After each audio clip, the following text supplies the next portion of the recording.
Hey guys, Thunder E here and welcome to my mini gaming PC build. Now I haven't done a gaming PC build in a while and I thought this one was necessary. Well, I'm at home and you guys are home too, so hopefully you guys are staying safe.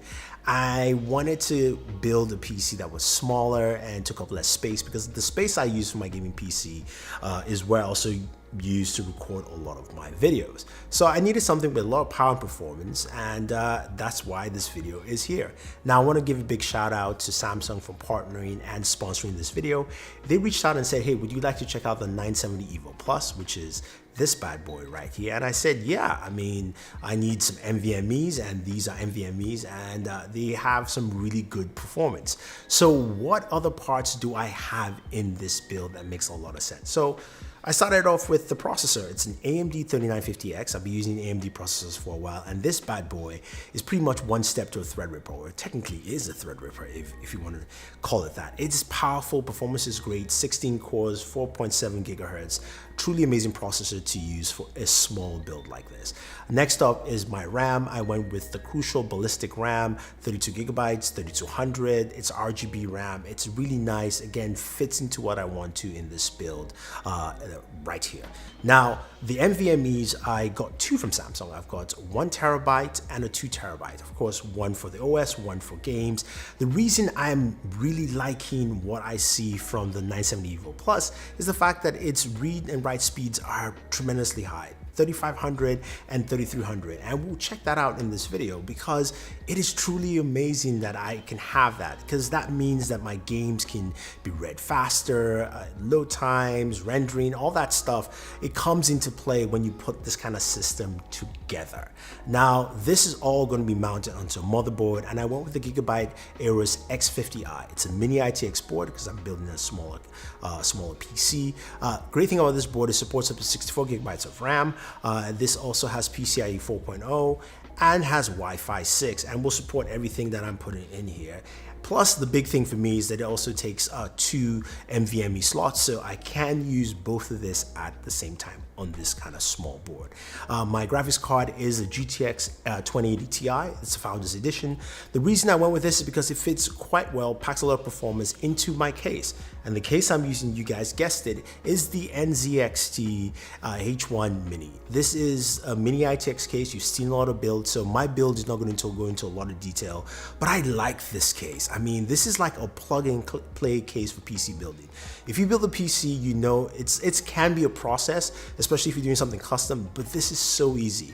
Comes with a 650 power supply. It's also got water cooling as well, so you've got a water cooling pump, and it's so easy to add all the things in here. Now, speaking about how easy that build is, the case itself pretty much opens up. I'm going to drop, of course, my motherboard, but before I do that, I put all the things I need in there. Of course, my CPU, the 3950X, my RAM, as well as also my NVMEs. Now, as I mentioned, there are 2 slots on there. There's one at the back at the bottom, and then there's one on the top which has a cooling fan. So that's where my 1 terabyte is going to go into, and then my 2 terabyte will go in at the bottom of the motherboard. Now, I slot in that motherboard into the case. That's 4 screws right there.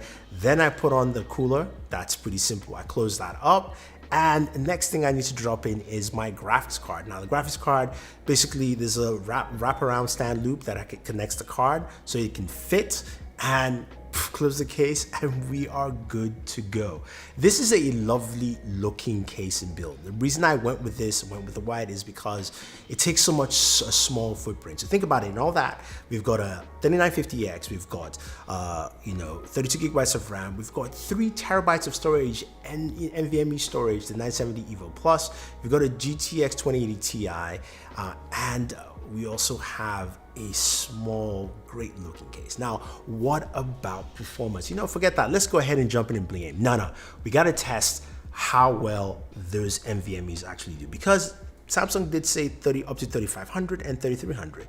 And looking at the numbers here, this is truly impressive. It actually does 3553, which is slightly more than they stated, and also 3328 or so, which means that you're going to be getting speeds that are actually mentioned by Samsung. The other thing also is that the NVMEs are guaranteed with a 5-year warranty. So that's actually pretty nice that you can have this for quite a long amount of time and still have warranty coverage for it.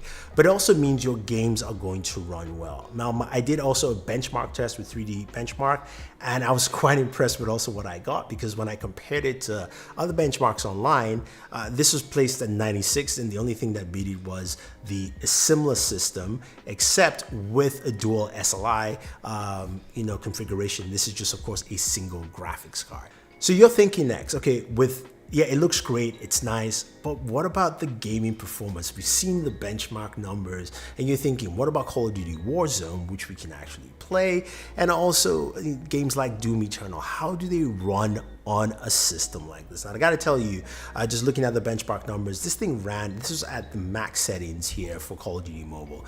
I was able to get above 100 frames per second. I maxed out everything, I thrown all the shaders, and this thing ran like a beast. And even Doom Eternal, which has a lot of crazy settings on there, I maxed that out, and again I was able to get high 90s, 100 frames per second on the system as well, which is truly amazing.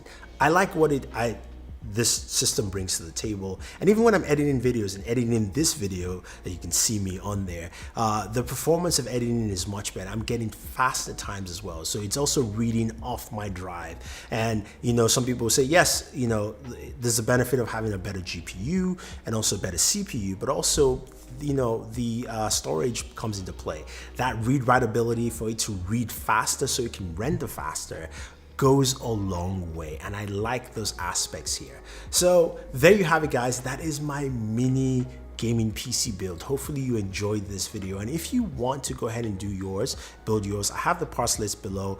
Plus, if you're looking to pick up that brand new Samsung 970 EVO Plus NVMe, I have a link for you as well. Check it out. It performs as advertised, and everything is pretty cool. Now, if you guys want to see more games or more builds or just more performance tests on this build, let me know. Otherwise, don't forget to like, share, subscribe, and always enjoy your entertainment.